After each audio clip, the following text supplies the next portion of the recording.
নমস্কার বন্ধুরা, আদিত্রিস কুকিংয়ে সবাইকে স্বাগত। আজকের রেসিপি আমড়া চাটনি।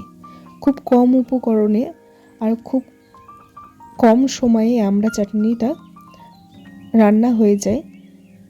রেসিপিটা ভালো লাগলে অবশ্যই একটা লাইক করবেন, আর চ্যানেলে নতুন বন্ধু হয়ে থাকলে চ্যানেলটাকে সাবস্ক্রাইব করতে ভুলবেন না।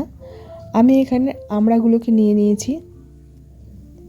এইবারে আমড়ার যে বোঁটাগুলো আমি এইভাবে কেটে বাদ দিয়ে মাঝ বরাবর আমড়াগুলোকে টুকরো করে নেব।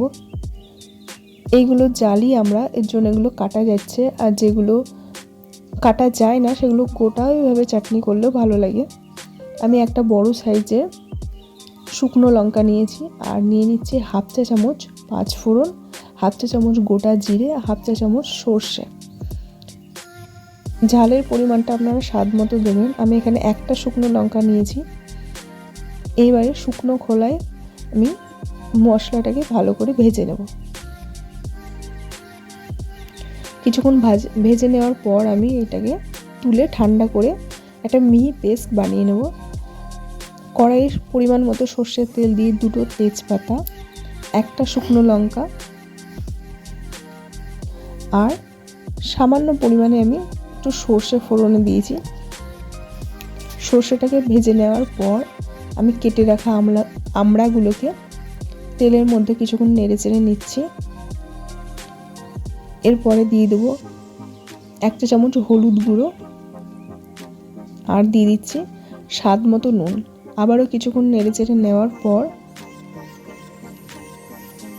দিয়ে দেবো জল দিয়ে আমি 2 মিনিটের জন্য ঢাকা দিয়ে রাখবো, যেহেতু এগুলো জালি আমরা তাড়াতাড়ি সেদ্ধ হয়ে যাবে।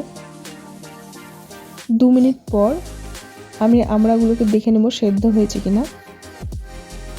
ভালো মতো সেদ্ধ হয়ে গেছে।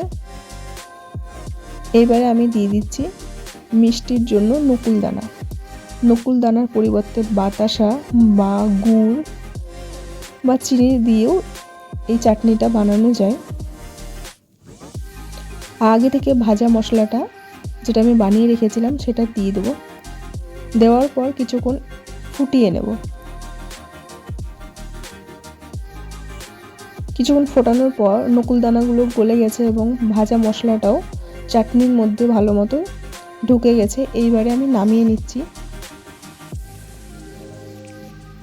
অবশ্যই একবার বাড়িতে এইভাবে চাটনি বানাবেন। কেমন লাগলো অবশ্যই কমেন্ট করতে ভুলবেন না।